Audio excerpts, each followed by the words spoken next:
Lo que pasa en el mundo nos afecta muchísimo localmente porque no somos una economía tan grande y somos una economía que al final de cuentas pues dependemos mucho fuera, dependemos mucho también de nuestras exportaciones y su valor por un lado, ¿no? Se nos va a hacer todo un poquito más difícil, como decíamos al inicio, ¿no?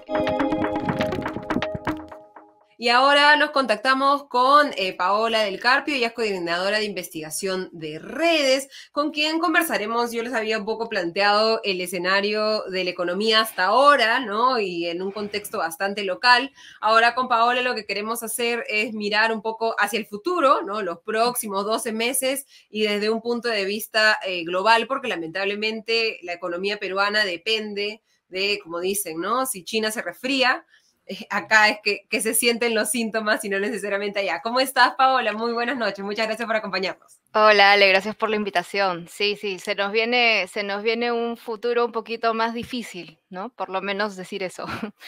Por lo menos, porque, digamos, en estos últimos 12 meses, y ahí te pedías, y los invito a todos a revisar el análisis que Paola hizo a través de su cuenta de Twitter del mensaje presidencial. Hemos visto a un presidente un poco planteando cifras como grandes logros, ¿no? De la economía local, cuando muchos economistas coinciden en que más bien lo que hemos visto como avance es un impulso que ha venido desde afuera, pese a lo que pasaba localmente, ¿no? Si pudiéramos hacer un balance rápidamente de los últimos 12 meses, del efecto que ha tenido la política peruana sobre la economía peruana, ¿cuál sería un poco tu diagnóstico? No, mira, o sea, lo que hemos visto bueno, yo creo que el resumen que has hecho con los cuadros ha estado buenísimo. em, pero más allá incluso de no mostrar, o sea, de haber tenido impulsos externos, que es cierto, lo que yo siento y creo que vemos con los datos es que no solo había impulsos externos, sino que no los hemos usado, ¿no? O sea, es como que hubiéramos frenado los impulsos externos. Y un poco viendo esto externo, el FMI, somos el único país de América Latina al cual le ha revisado la baja la proyección de crecimiento, y esto es por algo, ¿no? O sea, algo que es importantísimo para nosotros es el cobre, por ejemplo, que representa un tercio de nuestras exportaciones, ¿no? El precio ha estado históricamente elevado y sin embargo, hemos tenido la conflictividad social que hemos tenido, y hay que decirlo, el sector minero es un sector con conflictividad social, ocurre, pero lo que hemos visto es un gobierno sin mayor interés en solucionarlo, ¿no? Y cuando esto pasa, ya, ¿qué señales estás dando a la inversión privada en general, ¿no? Por un lado, a la minería, por supuesto, y que ya vemos que está retrocediendo, como bien has mostrado, y que va a seguir retrocediendo, pero al resto de sectores también, ¿no? O sea, no tengo un Estado de Derecho, no tengo reglas de juego claras. Ok, continúo con los proyectos que tengo ahora, no tengo por qué irme, pero ¿por qué me voy a meter a decisiones de largo plazo nuevas? Entonces, al final, el cuento, eso significa menos inversión privada y también significa menos empleo de calidad, ¿no? Sí, yo quería revisar contigo un cuadro que mostramos el día del discurso presidencial, que es esta evolución de las proyecciones económicas que un poco reflejan este avance dispar, digamos, entre lo que se espera de la economía peruana y el mundo, ¿no? Los vientos en el Mm. mundo, ¿no? Hemos visto desde la primera vuelta a la toma de mando de Pedro Castillo, empezaron a recortarse las proyecciones económicas, ¿no? Se volvían los analistas más pesimistas y esto se ha dado de manera constante, es una línea, digamos, casi recta en diagonal hacia abajo, y más bien en el mundo lo que vemos es una inflexión debido a la invasión de Rusia en Ucrania, que ha cambiado las Claro. expectativas completamente y ha dado un giro de 180 grados a un optimismo que teníamos de la recuperación de la pandemia, que ahora más bien se tiñe de miedos de que puedan haber recesiones. ¿Cuáles en este momento las expectativas respecto a la economía peruana y a la economía global y cómo va a cambiar un poco esa relación de efecto entre lo que pasa en el mundo con lo que pasa localmente? Lo que pasa en el mundo nos afecta muchísimo localmente porque no somos una economía tan grande y somos una economía que al final de cuentas, pues dependemos mucho fuera, dependemos mucho también de nuestras exportaciones y su valor, por un lado, ¿no? Si hay recesión global, que es un poco el miedo en este momento, hay varias implicancias, ¿no? La primera es que en general se reduce la demanda y esta reducción de la demanda significa menores precios del cobre, por ejemplo, cosa que ya estamos viendo. Y de hecho algo que conversábamos, ¿no? La proyección de ese precio para este año está un poco menor de lo que esperábamos también, ¿no?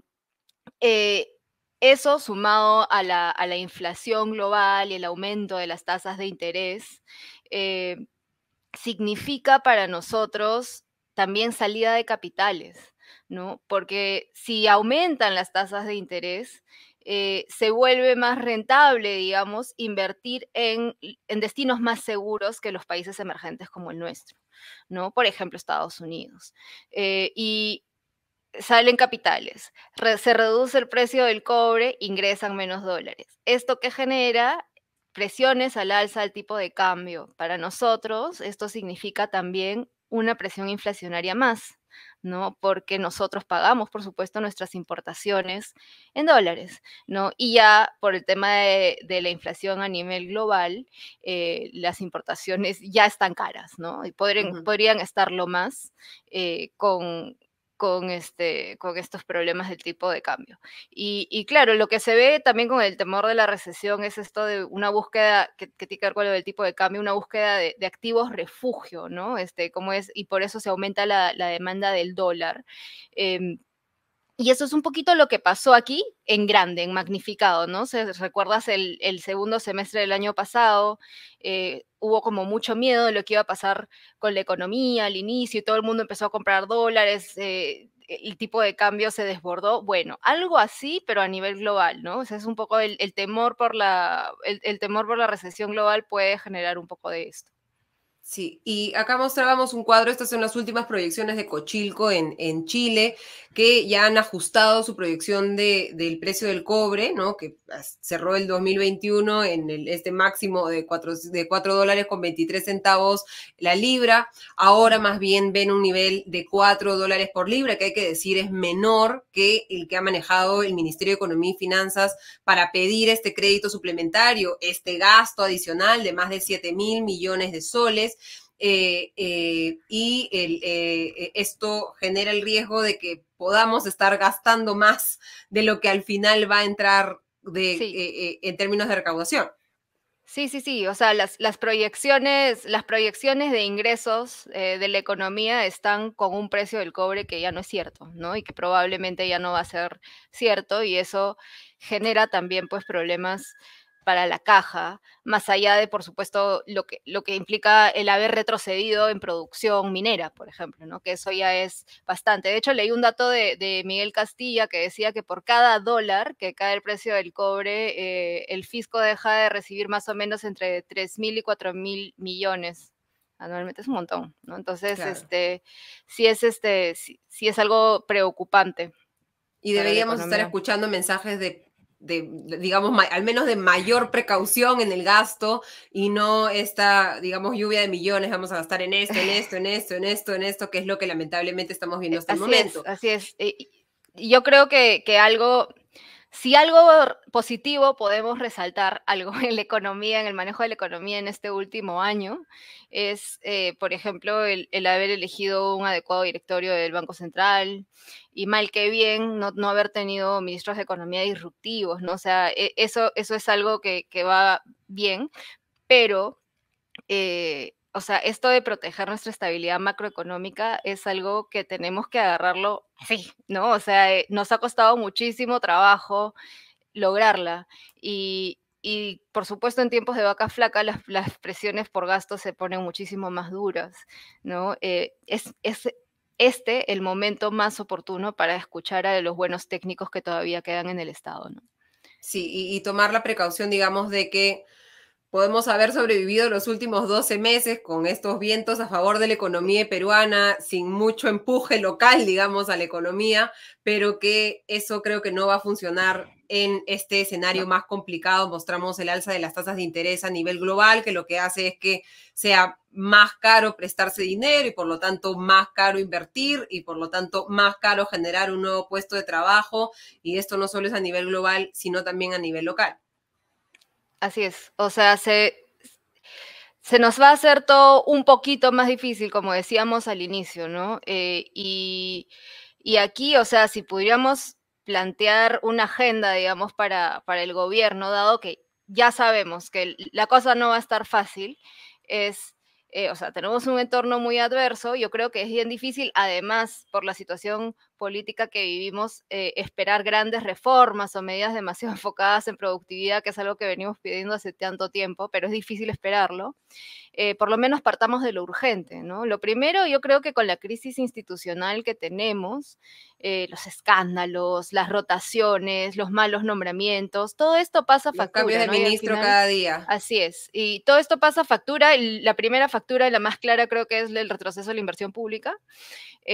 Esto quita atención de lo que importa y cuando yo, ni siquiera es lo que importa, es lo urgente. O sea, hasta ahora no tenemos una respuesta clara contra la crisis alimentaria y ya estamos meses en esto, ¿no? Todavía no hay compra de fertilizantes, acaban de Nada. ampliar el plazo para la compra de fertilizantes a octubre.